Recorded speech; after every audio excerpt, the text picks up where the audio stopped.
capture. It's beautiful, Nathan, I whispered sincerely. You have a rare gift. Nathan blushed slightly, a touch of red coloring his cheeks. Thank you, Mom. If it weren't for you, I wouldn't have come this far. We shared a moment of silence, needing no words. That silent understanding ran deep, between mother and son, between two lonely souls under the same cold roof. My husband, the man I had called my partner for decades, was a good man, but his work and his outside interests had always kept him away from home. That absence lingered like a quiet ghost in my life, leaving behind empty spaces I had learned to accept over time. But in that moment, looking at Nathan, my son, who had grown into a remarkable man right before my eyes, I knew one thing for certain. We shared a strong emotional connection I deeply valued. That afternoon, as the weak sunlight filtered through the frost-covered windows, I couldn't resist my curiosity. I quietly made my way to Nathan's studio. The room was filled with the scent of oil paint, aged canvas, and the wooden aroma of handmade frames. A soft golden light seeped in, casting a serene beauty over the unfinished paintings. Nathan was standing before the easel, his brush moving with absolute focus. He looked up when he noticed me. A light smile crossed his face, half apologetic, half inviting. Curious about what I'm working on, Mom? Nathan teased, his eyes glowing with familiar warmth. I smiled and stepped lightly inside. Perhaps, can I see it? Nathan leaned aside, revealing the painting. It was a series of hands. Each hand captured a different emotion, painted with strokes both delicate and powerful. A trembling hand of pain, a soft hand of comfort, a clenched hand of determination. I couldn't hide my admiration. They're beautiful, Nathan. You always see things others often miss. Nathan put down his brush and turned to look at me with a thoughtful gaze. I want to start a new series, Mom, about the human body, but not just form. I want to paint emotions, connections, things words can't express. My heart stirred.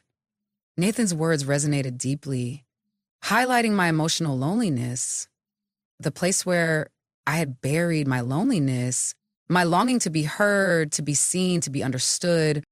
I nodded, whispering softly, You always have a very special way of seeing the world, Nathan.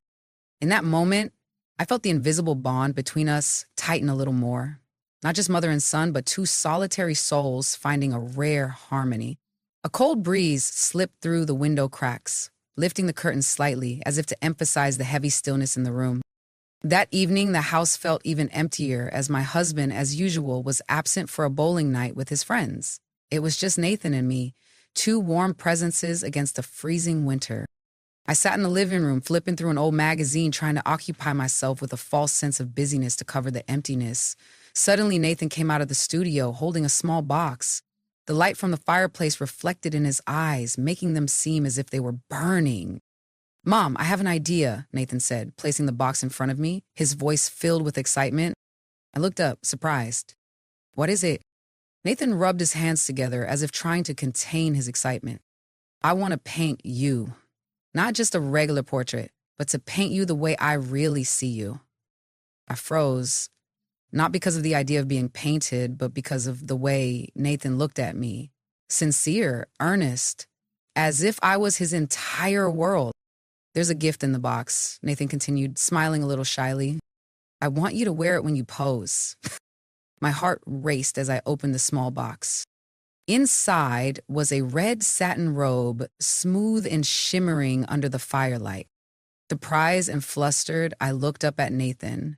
His gaze was calm, sincere, without a trace of pressure or awkwardness.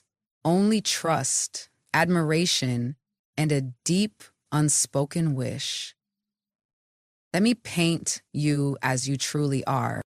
I sat still, my hands trembling slightly as I brushed my fingers over the smooth satin fabric. Its deep red color glowed like a smoldering fire in the freezing winter, both seductive and leaving me feeling more exposed than ever. Nathan didn't rush me, he just stood there, his eyes patient, respecting whatever decision I would make. I took a deep breath. Part of me, the mother, the woman who had long buried herself under layers of duty, hesitated. But another part, the one quietly yearning to be seen, to be felt, stirred restlessly to answer. All right, I whispered, barely recognizing my own voice. A bright smile broke across Nathan's face. Without hurrying, he nodded and pointed toward the staircase. I'll get everything ready. You can change and come down when you're ready. He hugged the box to my chest, walking slowly upstairs. Each step felt like it was stretching the space between my reason and my emotions. The bedroom door closed behind me. Alone, I stood before the mirror. I slipped off the thick, heavy clothes, revealing skin no longer taut as in my youth, but still bearing the softness of a woman seasoned by time. I draped the robe over my shoulders. The cool satin slid over every curve, clinging to my body as if it had been made just for me. Standing before the mirror, I barely recognized the woman staring back at me. A mother, a wife, a woman, living in a body seemingly worn down by time and obligations. Yet at that moment, my eyes suddenly lit up. I realized that deep inside, I was still there. Evelyn, full of desires, intense emotions, and dreams that had never been voiced. I pulled the robe tighter around myself, gathering all my courage to go downstairs. Nathan had rearranged the living room. The armchair was pulled closer to the roaring fireplace. A soft white curtain hung loosely behind it, serving as a backdrop for the flickering firelight. The space was filled with a gentle, warm, dreamlike glow. When I appeared, Nathan looked up. His gaze lingered on me, openly admiring. It wasn't the gaze of a child anymore, nor entirely that of a grown man, but a strange merging of both. Reverence, wonder, and the breath of something unnamed. "You look beautiful," Nathan said, his voice low and slightly hoarse. I smiled faintly, trying to hide my fluster, and walked over to sit in the chair as he directed. "I want you to sit however feels most comfortable, most natural," Nathan instructed, breast poised in his hand. I nodded, letting myself sink into the warmth of the fireplace, letting go of the daily worries weighing down my shoulders. The soft clinks of the brush against the palette, the steady sound of the first strokes on the canvas filled the silence, like a calm and even heartbeat. Nathan painted silently, occasionally glancing up, his deep, dark eyes studying every detail.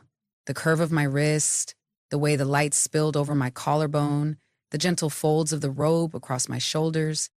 I could feel Nathan carefully observed my pose, dedicated to capturing each detail artistically, tender yet deliberate. Each time our eyes accidentally met, I felt deeply moved and emotionally stirred. No one said anything, but we both felt it, something quietly shifting between us. Our relationship shifted into unfamiliar emotional territory. No longer just artist and muse. Something else. An intense emotional vulnerability was quietly developing between us on that silent winter night. The firelight from the fireplace reflected on the walls, bathing the room in flickering shades of orange and red.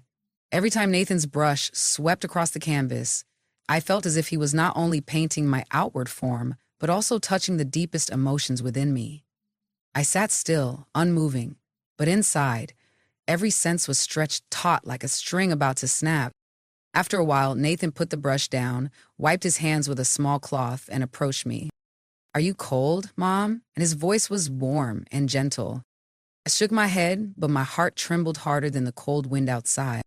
"I just want to adjust a little," Nathan said, his voice so soft it seemed afraid to disturb the enveloping stillness. I nodded without speaking. He reached out, gently lifting my chin so the light from the fireplace could fall across my face. Nathan's hand was warm and steady, but the closeness made my heart clench. His gaze held mine, unwavering, unhesitant. And in that moment, I saw in Nathan's eyes a boundless trust, a silent admiration that needed no words. I should have looked away. I knew. Nathan's hand fell away lightly, but the distance between us was now just a breath. Julian see he had clenched his hand as if gathering courage. "I've never seen anyone as beautiful as you are right now." I swallowed hard. How long had it been since I last heard such words? Not from David, my increasingly distant husband. Not from those around me whose glances had become cold and indifferent. Only Nathan, with his unhidden sincerity, made me feel seen, made me feel valued. I smiled, a trembling smile, more than a joyful one. "You're always too good to me," I whispered. But in our eyes, both of us knew that what had just passed between us was a deep, unnameable connection, still within boundaries, but undeniable. The room fell into silence again. Nathan picked up the brush, returning to the canvas, but between us, something had quietly and permanently shifted. I sat there, letting the fire gently warm my satin robe, feeling Nathan's occasional glances, no longer the gaze of a child, but a quiet acknowledgement, full of feeling. Time flowed slowly, as if every second became thick and unforgettable. When Nathan put down his brush again, he approached and sat in front of me, his deep brown eyes silently asking, not with words, but with a patient waiting. I placed my hand gently on his tousled hair, an unspoken response, a light, simple touch, like two souls finding each other after a long, lonely journey. There were no words, no lines crossed, only presence, only healing. A quiet, tender feeling, enough for two wounded souls to know that they were no longer alone. After that kiss, the room seemed to become more suffocating due to the unspoken emotions. Nathan was still sitting in front of me, his face a mixture of fear and hope. I stood up, took a few steps towards the fireplace, needing some distance to catch my breath. But I could clearly feel Nathan's gaze still following my every slightest movement. "Mom," he called softly, his voice choked in his throat. I turned back, touched those eyes that contained all the sincerity, longing, and even confusion.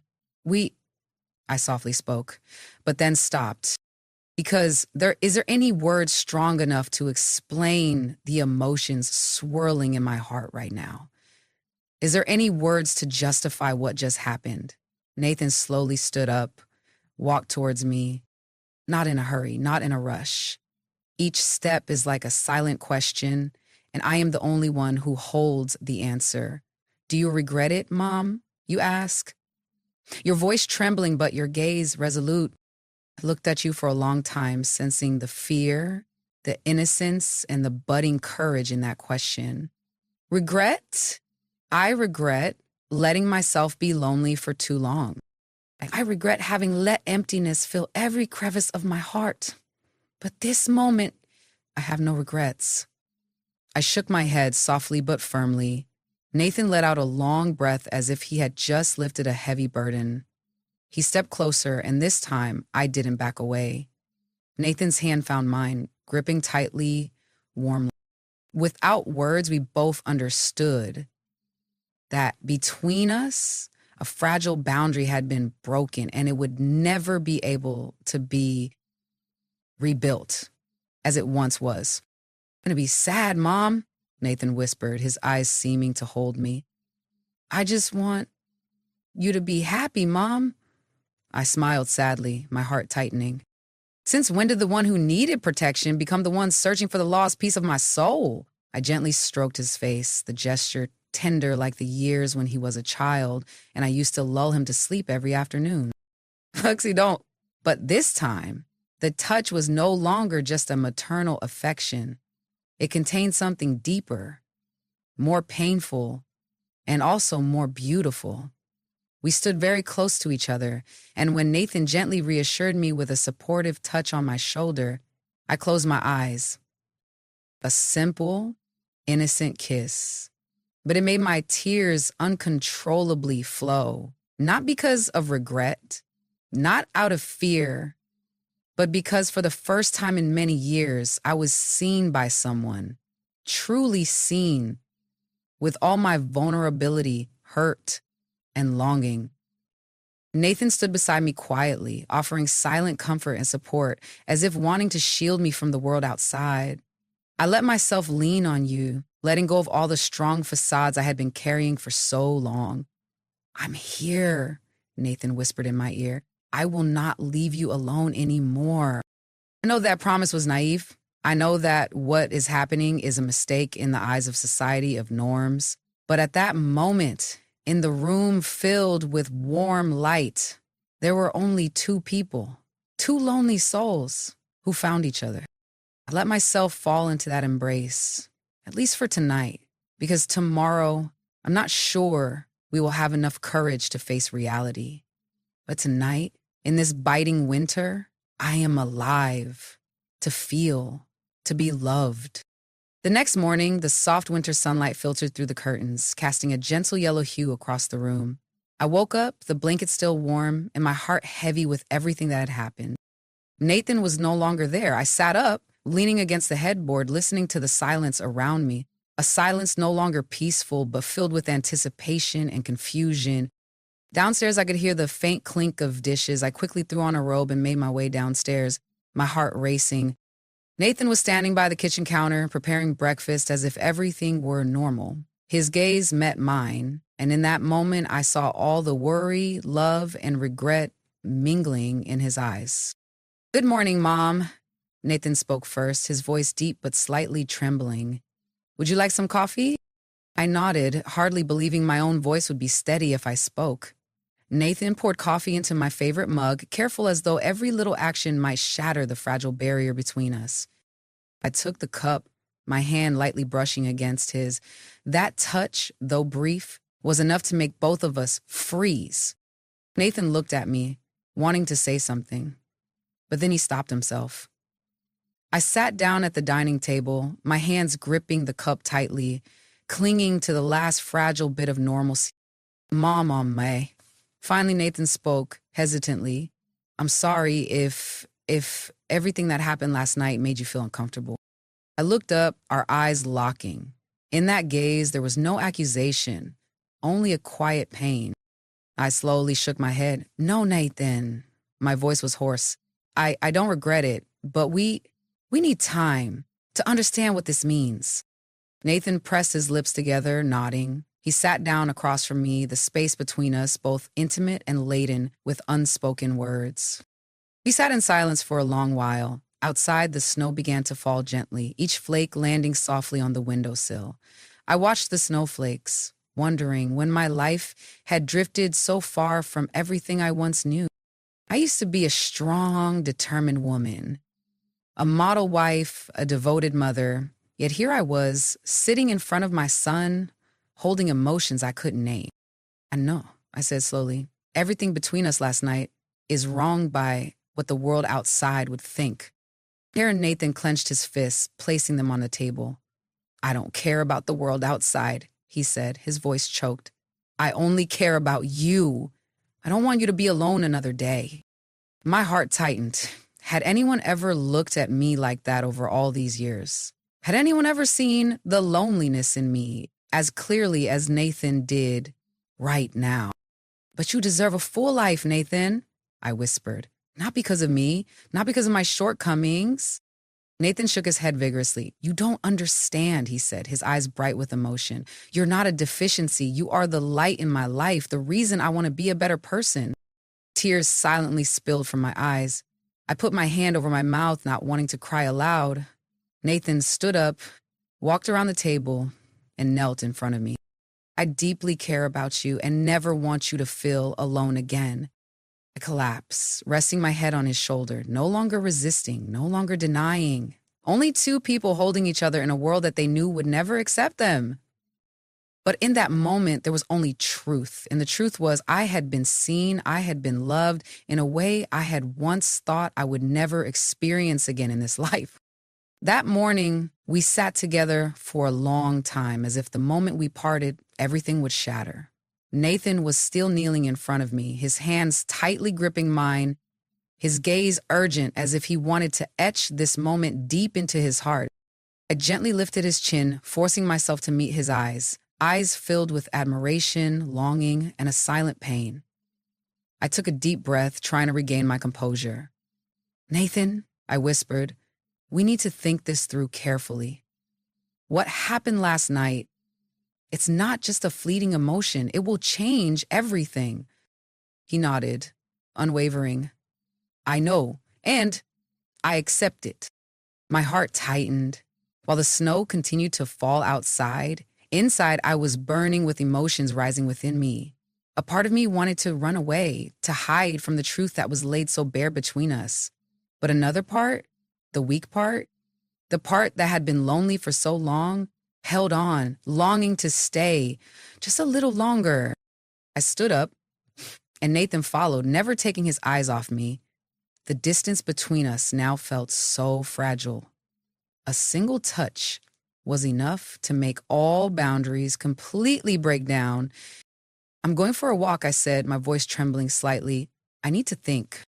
Nathan didn't stop me. He just nodded slowly, his eyes filled with the pain he tried to hide.